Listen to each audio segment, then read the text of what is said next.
Hello guys, today, wait lang guys, wait.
Social media on. So I would just fax my experiences to my parents. Like, tell them, oh,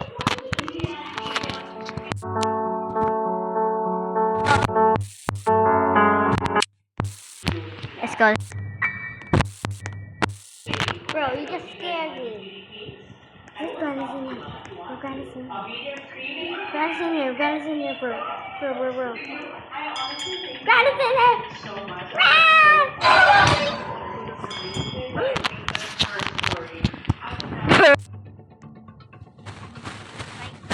A big jump.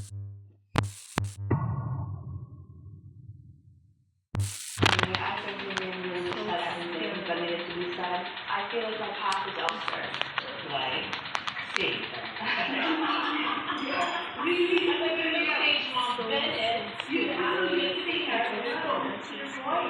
She sings so well. She sings so well. Like, if I had her voice, I'd be singing every day. Oh my God. What is her favorite song? Just give me I don't wanna answer. I can't do it on the spot. I'm sorry.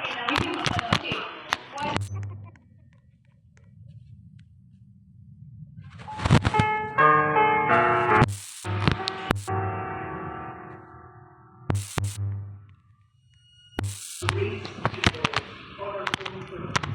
She was a single mother who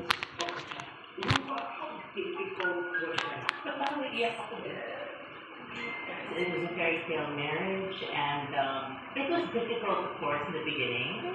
And you just learn to accept it. You learn to grow, and you learn to fend for yourself and support your children. I'm just very happy that I was given a second chance in my career. Very important that you're independent.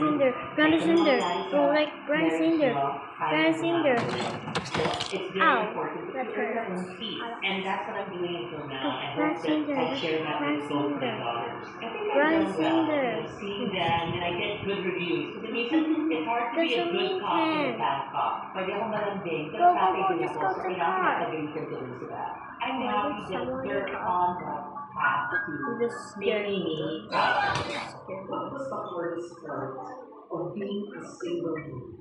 Fear for the future. How am I going to raise my kids? Will I have enough? Will I be able to send them to the best schools? I always want my children to have a better life than me. Like, we all wish that for our kids. But I think along the way, I just trusted our Lord, and He provided. Do you remember what it was like for your mother when she was raising you both? Well, I remember vividly the story where she told me that her and my dad weren't together anymore because they split up when we were so young. I think I was 3, then she was 2. And she didn't actually tell us until we were around 7. So one time I was in our car, my mom always keeps copies of all the magazines that have her on the cover of it. And I was like, okay, I'm bored. Let me read the article on my mom. And it was feeling the whole breakdown of her and my father's marriage with all the details. I was 7, so it was very graphic to read when I was so young, and obviously she didn't intend for me to find out in that way. I was just very curious as a child. But then I brought it up to her, and that's when she finally sat us down. We were in the jacuzzi and we're outside. Yeah, this Discovery Shores. Yeah, it was the day that my annulment was granted. I think maybe 2011 or 2012. You remember that? I remember this one side. Oh, And I remember we loved each other, I just and died I for just had to tell them that, you know, Mommy and Dad are broken up, and I don't think we're going to get back together anymore. The part 3 just talked about watching the sunset and You go. You can find the webcam. The here, the bush chat. The bush chat. Everything I needed, and she gave me all the love that my father did, and I felt my mom anyway, so I don't really ever wonder why. She never had to tell me why. I found out on my own at a very young age. And honestly, growing up without a father, of course, it's hard, but just because you come from a broken family, it doesn't mean you are broken. And that's something I always try to remember. And luckily, our mom's side of the family has always been the most amazing support system. She has so many brothers, our grandparents. It never felt like an empty home. We were always surrounded with so much love. Sure, it wasn't from a typical father figure, but we had our Lolo. We had our mom. We had the amazing, amazing guys who raised us as well, who provided so much support. And honestly, like, the most painful part of my mom and my dad not being together, I just always told her, like, you deserve your fairy tale ending. And like, that's just like the purpose. It's not about me, and that's because we're fine, we're so fine with just our mom. I never needed a dad. I just want her to have the love of her life. Wow, you raise such beautiful children. Look, when you're hearing this, your daughters found out about the mistreatment in a magazine. You didn't even tell them your dad did this to me. You were quiet. I wanted to respect their father, but ibalik ka rin man ang mundo, but still their father. Even though in the beginning it was very tumultuous, marami kaming away, heated, marami kaming pinagdaanan, but eventually, time heals all wounds.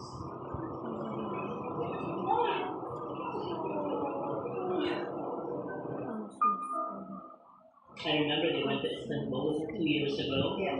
You know, even we don't spend a lot of time Guys, in here. together, or Bro, we guys, spend in here. so much time Guys, with the in here. kids. I think that reunion Guys, in 2 years ago Guys, was also in to here. show my daughters that your dad is alive, he exists, you actually have a father, he loves you, he may not be around, but don't hate him, because without him, there wouldn't be a reunion. You said that don't hate him. Yeah, sometimes She only ever uplift the father. And she doesn't ask me say mean things. You spoke out about domestic abuse. That was so difficult. And yet you telling them, forgive your father.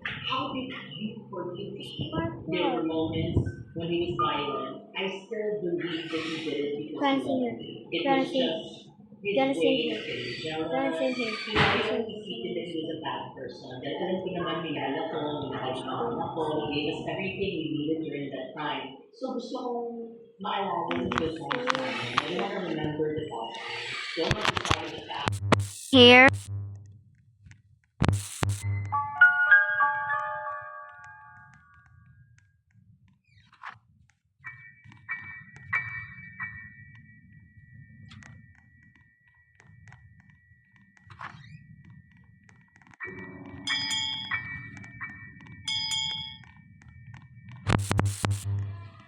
Be okay. But not everyone is like living with them. And I'm sure they've gone through also their own pain and their own trauma that they haven't told me. You know, there's one time Dennis was eating Turkish ice cream in a Turkish restaurant, and then suddenly she started crying. It was like Turkish ice cream. So may mga moments na hindi nila sinasabi sa akin, kinikim-kim lang nila. You both just met your father.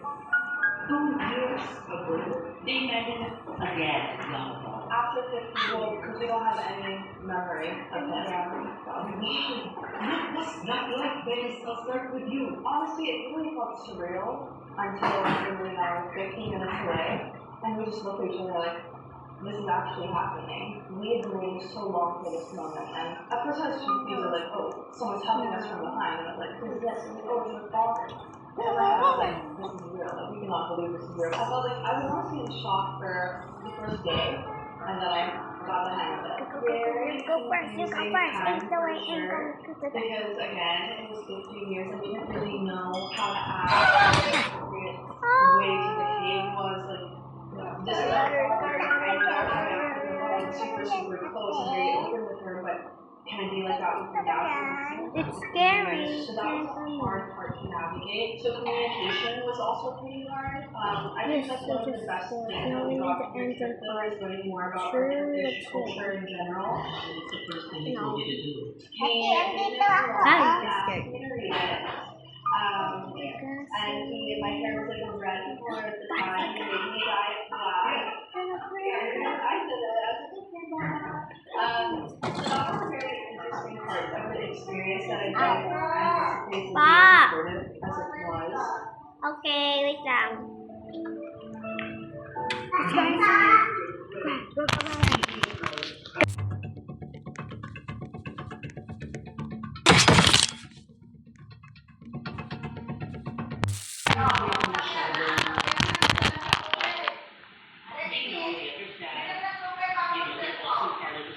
To help women and children. But I think I was more staunch in that advocacy when they were younger. Na alam natin lahat yung nangyari sa akin, pero ayokong magkaroon sila ng hatred towards their father, or they will keep that in their lives na sila then maybe, when they have relationships one day, that will also affect their relationship with that person. So, I'm just going to advocacy. So, I still want women who are victims of domestic violence, children who have been abused. I'm still for that.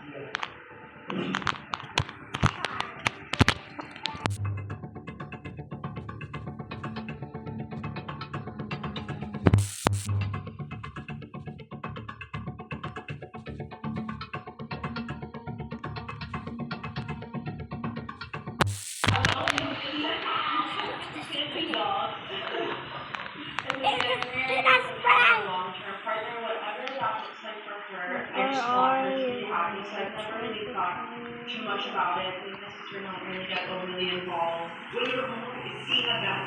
Well, I'm sure me and Lorraine probably make sly comments at the start, And I'll be like, but my mom always usually, most of the time, has good judgment on picking who's right and who's wrong. Her current partner now, he's lovely, he's a really nice guy, and treats her very well, and she is ecstatic about it. So, of course, I'm very happy for her, and again, like Lorraine said, if she's happy, we're happy. Even with my mom's past partners, and some people were a bit questionable, why?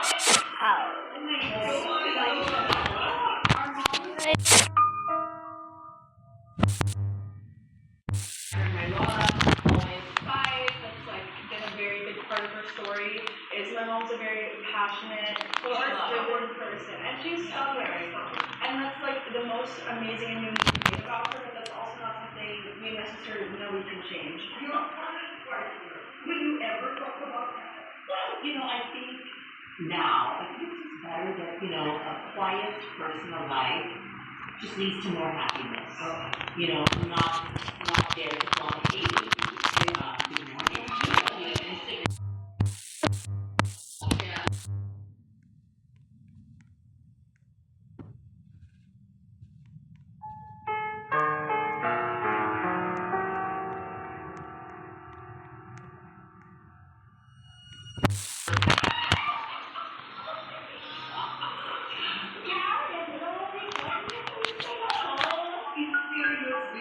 It's always serious.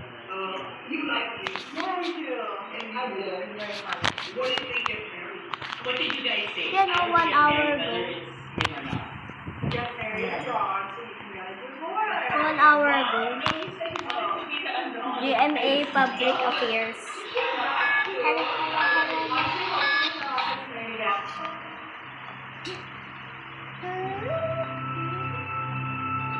Kalimitan ang mga lolo dahil may edad na pero nasa bahay, hindi na ganang kalakasan.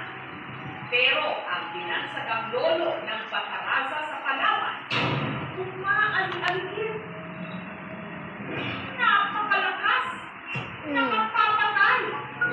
Oh. Katunayan, nito lang nakaraang linggo, Okay. meron itong dalawang Dito ako. ang pareho Sige. lang na tao. Kaya mo ko. Marami kong napansin namin, tumatanda ng paa ng tao yung ginakanay. Ang mga biktima, sugatan na nung natagpuan. Dagdag po siya ng pangil. Wala ng buhay. Yung pinaka-tiyan po niya, yung nasa Lahat ng ito, kagagawan daw ni Lolo.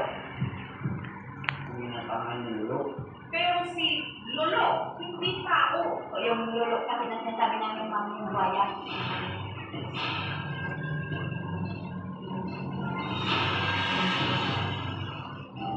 Isa sa pinakahuling na biktima ni Lolo, ang 60 anyos na si Onelpa. Bandang alas 11 ng umaga, pauwi raw si Hanggan.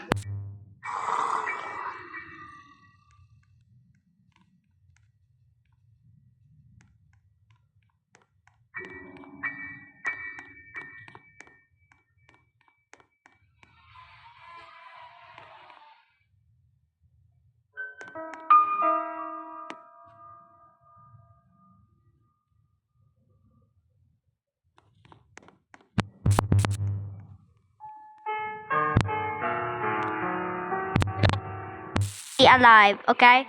Please be alive. Please be alive, okay? Please be alive. Thank you very much. Tinignan ko namin yung iluwa.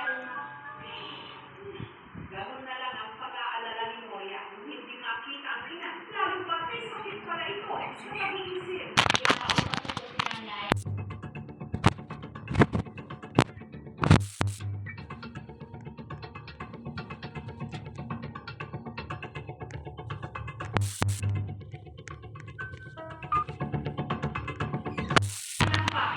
Sabi niya po, meron daw po ng pangkain.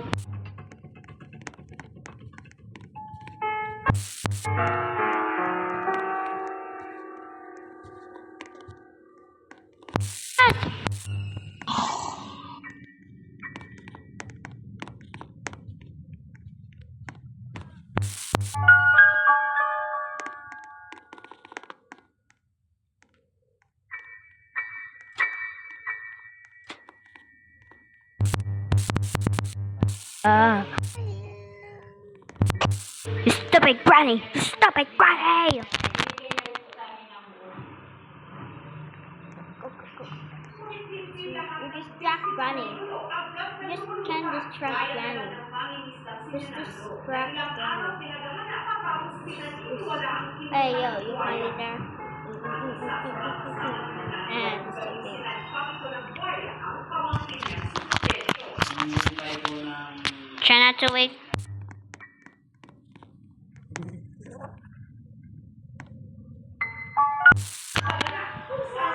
si Mangang sa ulitin namin na maghiwalay na po siya ng isa. Nung binalikan na po namin sa siya, kaya ano po sa akin Ilang na ako nakita namin sa Yes. Sa po sa namin na naman na Okay, good. Tinalak na po namin. Kumuloy na rin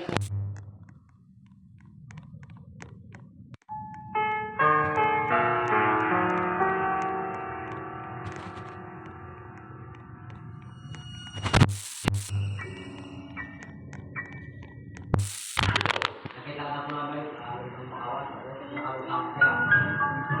Nakakita ko po doon sa kapatid ko, nabuhay na sa ilalim niya. Pamatakuloy pa lang po ang awat. Pinakiusapan ko na binubuhay at dawa naman po kung awat ko ng kulkit at nakuha namin yung kapatid ko. Galit po, awa sa kapatid. Ayon sa inisyal na investigasyon, maaaring magkaibang buwaya ang umatake kina Onelpa at Menando. Bro.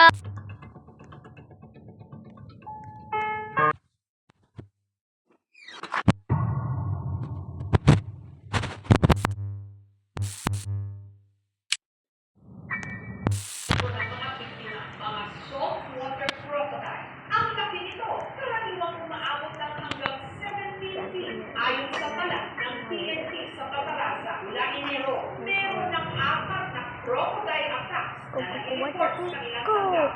Ah! Look, this is Ilang daw mga residente ang nakakagrabyado ni Lolo kaya sa Batangas.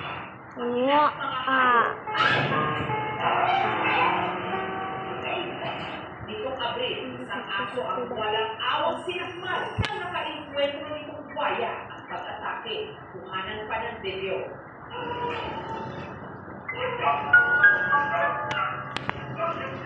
April 8, mga 10 ko sa ng bahay ko namin. Ang gawin ko kasi po na email na ako. I'm not going that Dito na niya naabutan ang nagpupumiglas na aso mula sa sakmal ng buwaya.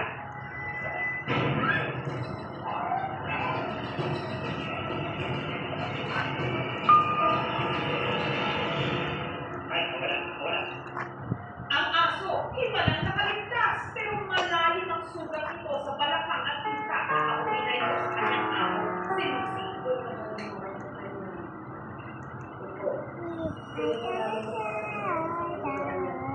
Nabilong na po lahat susunod sa kanya. Magaling. Pasalamat po. Kasi maawat ka. Kasi alam mo kung deliberate siya, binapain, then the sign of babalik po ang tanong. Kung mayroon yan, girl.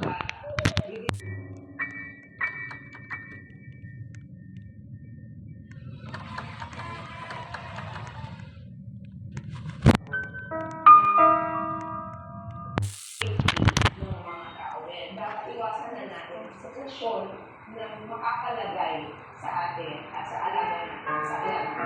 Sa case na po, assuming na yung area ay known as crocodile infested. So, preventive more than wait and see as much as possible. No? Yung alaga natin, yung secure in our home. Sino po umiyawa na pinakain ng aso sa buhay? Or conceal po. Hindi po totoo yun. Bakit naman yung papakain ng aso sa buhay ay halaga ng mga tao yun? Saka kahit na pagkain ng aso, ay buhay ang mga aso talaga pagkain. Kaya siguro nakatawag ka. Dahil ng aso sa buhay. Ayun, itakman nyo sa buhay.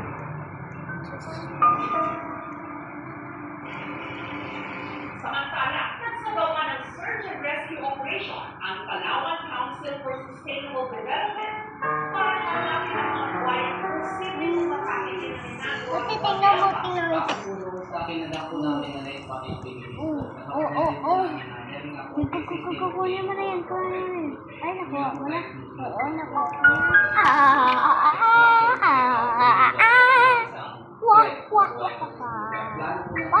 Maganda po ng mas extensive na information education campaign po sa area as well as yung installation po ng mga signages po na nagpapadala po sa mga residente na meron po buhay po sa kanilang pagdating po sa kanilang biology is nag-deliver po yung kanilang instinct na protektahan po yung kanilang mga inakay. Natural po para sa kanila ang maging aggressive po sa mga panahon. Sana nga po yung Nakuha ko na! Nakuha ko na! Yes, Shata! Wala pa Shata! Shata. Let's go, shoot. Samantalang sa mga Go, baby! Go! Baby! Halimaw na umagaw ng mga mahal nila sa buhay. Pero ang mga buhaya sa This is what I went kung saan to hide tao in na here. pinipaglaban din lang silang mabuhay sa paraang likas o natural sa kanila. There's a black. Oh, there's a secret door. Sino ka? Naka-headset? Yes, I'm in the headset.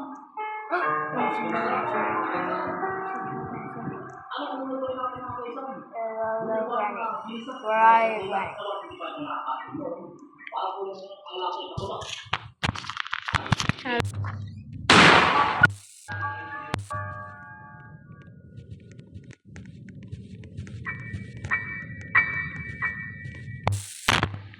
ito, may isa na po tayo sa no. Sure. Isa. Why did we just... No. Oh, we need to die, Granny. We need to die, Granny. Teacher mo ko pagkatapos nila. Yes. Skip it up. Oh, no. Yes. Shoot gun. Shoot gun. Shoot gun. Yeah.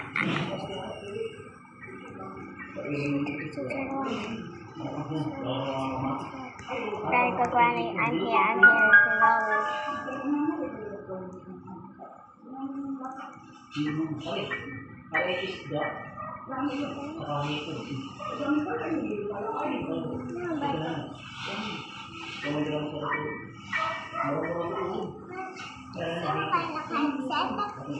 Yes, I'm in headset. It's me. Go, Granny. Go.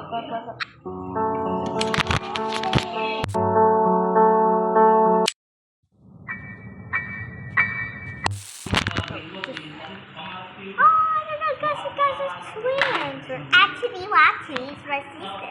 Actually, no, we didn't. Oh, but this is so.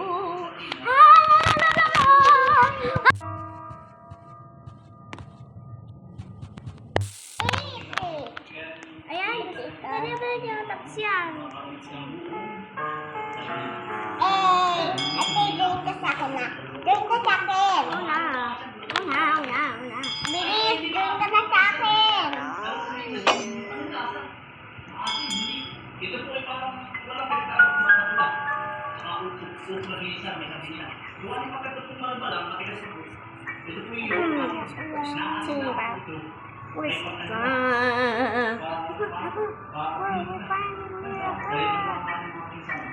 meron po tayo pinakakasalinas. Ito po sa mga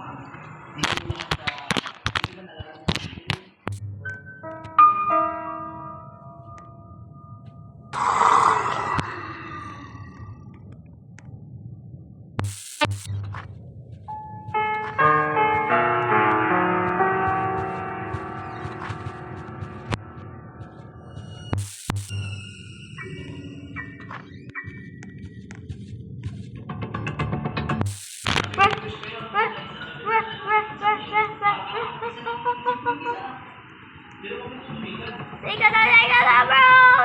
You're here! Chapter 1, please! Choose chapter 1. Thank God, I was so glad you tanggalin nyo lang yung butit na may butit kasi ito eh. Tanggalin nyo. Yes. Ano ba lang ha? Nakakait na. Tapos tanggalin nyo yung buto. Bebe. Ako na.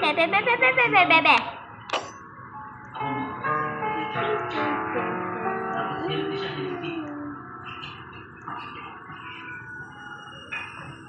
Be! No! I didn't see Granny in there!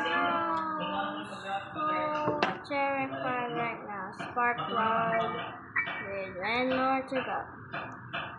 Then this one. You have game says you and here. You're at here. 300 coins if you are rectangle. Rectangle. So all of us are 3. What's the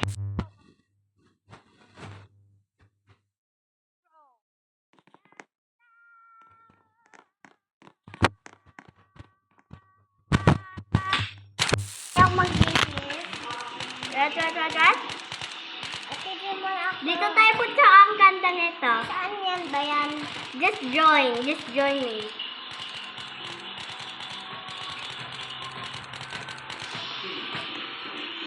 Saan ba yan? Itanong mo kung hindi ko rin alam. Ha? Ang sabi niya? May wrong move. Hindi ko rin alam.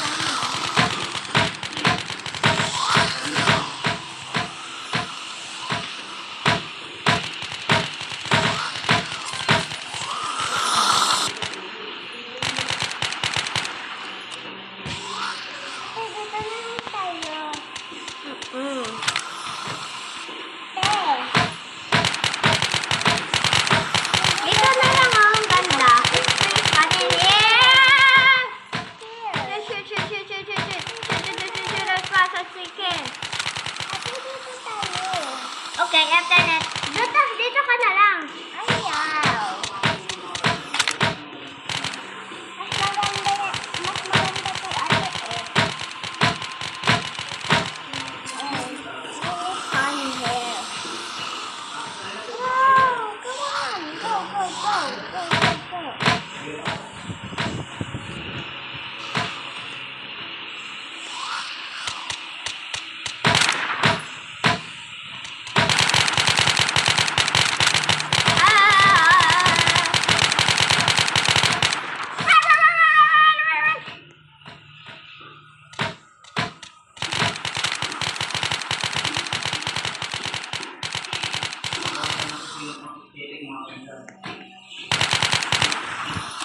How to buy that?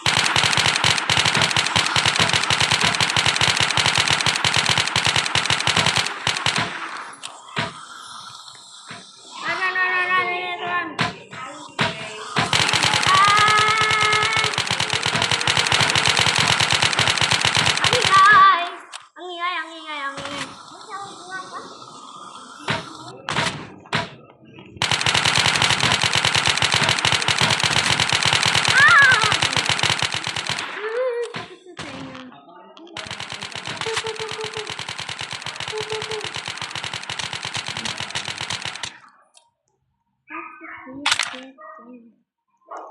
Baba ka.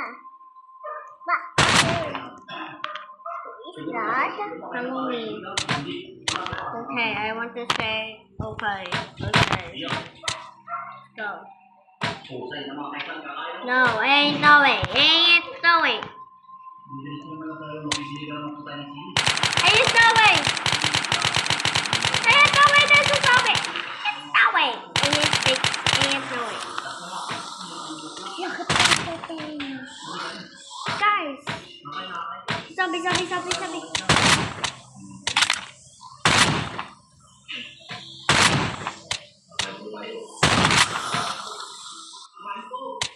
Dito. So, dito. Bigay ko para sa.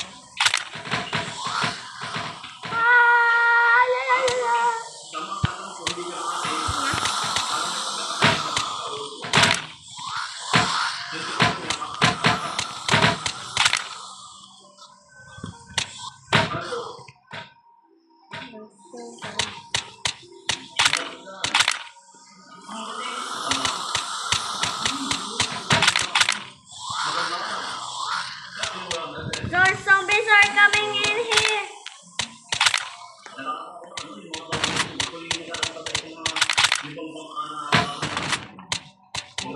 Bro, where are you?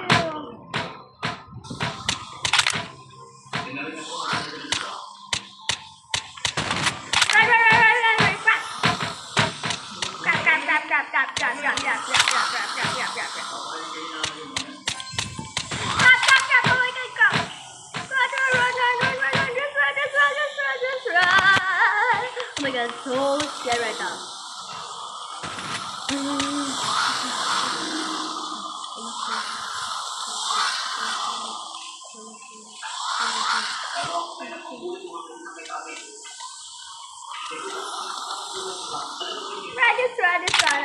I don't like this.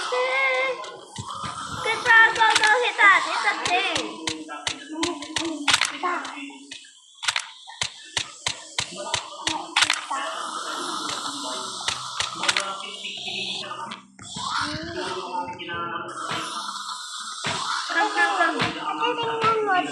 Ate, tingnan mo, ate. Ate, tingnan mo, ate, to ako. Ate, tingnan mo, ate, to ako. Ate, tingnan mo lang ako. Dyan.